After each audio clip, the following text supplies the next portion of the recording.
السلام عليكم حبوباتي، حبيتو تعملوا بطاطا بيري كيما تا المطاعم احترافية. شوفوا معايا الفيديو للآخر، طريقة مميزة والنتيجة تهبل تهبل. هاد البطاطا يعني حديروها ما تندموش عليها خلاص.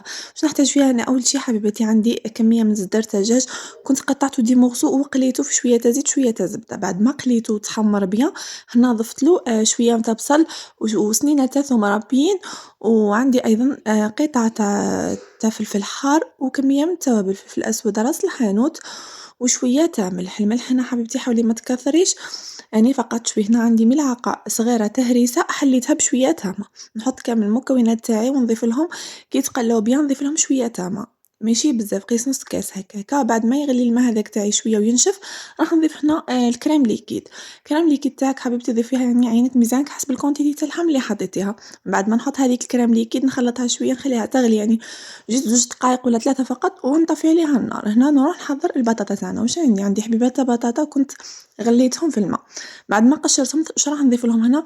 عندي قيس 6 حبيبات تاع فرomاج، يعني 6 قطع تاع فرomاج حطيتهم. تستعملي أي جبن يتوفر عندك.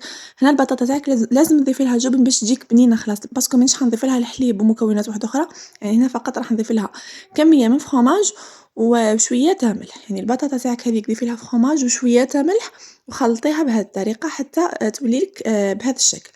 هنا واش راح ندير؟ راح نجيب المول تاعي.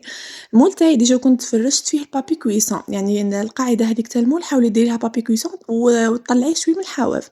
تجيبي البطاطا تاعك حبيبتي والبطاطا تاعك هنا ما تحطي لها حتى اضافات واحده اخرى كيما سبق قلت لكم الملح والفرomاج فقط، بالاستعانه بالملعقه. حاولي ديري فراغ في الوسط بهذه الطريقه. يعني الطريقه البنات بزاف بسيطه وسهله وما تشدش الوقت، والتقديم تاعها يجي بريزونطابل وبنينه، يعني الطريقه اليوم مميزه. هنا كيما راكم تشوفوا حبوباتي درت بهذه الطريقه ونحاول نسقم الحواف بيان باش يجي الشكل تاعها يشهي. هنا كيما راكم تشوفوا بعد ما درت القاعده تاعي خدمتها بيان، راح نجيب الخليط تاعي هذاك اللي ديجا كان طاب ونحطوه في الوسط. هنا كيما راكم تشوفوا حبوباتي بعد ما حطيته في النص بهذه الطريقه واش راح ندير؟ راح نجيب فروماج رابي ونحط الفرomاج تاعي في الوسط بهذه الطريقة كيما راكم تشوفوا. ندخلو الفرن مسخن من قبل، يعني الفرن تاعك يكون مسخن من قبل، دخلي غير تشعلي ليه غير من فوق البنات، يعني ياخذ هذيك التحميرة من فوق ويذوب في الفرomاج ويتحمروا هذوك الحواف تاع البطاطا تاعك وتخرجيها. يعني هذه هي وصفتنا لنهار اليوم، جات تهب البنات كيما راكم تشوفوا فيها. المنظر وحده يحكي، يعني بلا ما نكمل لكم انا. كيما راكم تشوفوا هذه الطريقة بزاف هايلة، جربوها البنات وراح تفرق معاكم النتيجة 100%. إذا حبيتوا وصفات اقتصادية وناجحة تابعوني ماكمش حتندموا البنات. وصلنا لنهاية الفيديو حبوباتي، ما عليا غير نقولكم اتهلاو في روحتيكم. نلتقي في فيديو مقبل مع وصفة جديدة وبنة جديدة إن شاء الله. سلام سلام.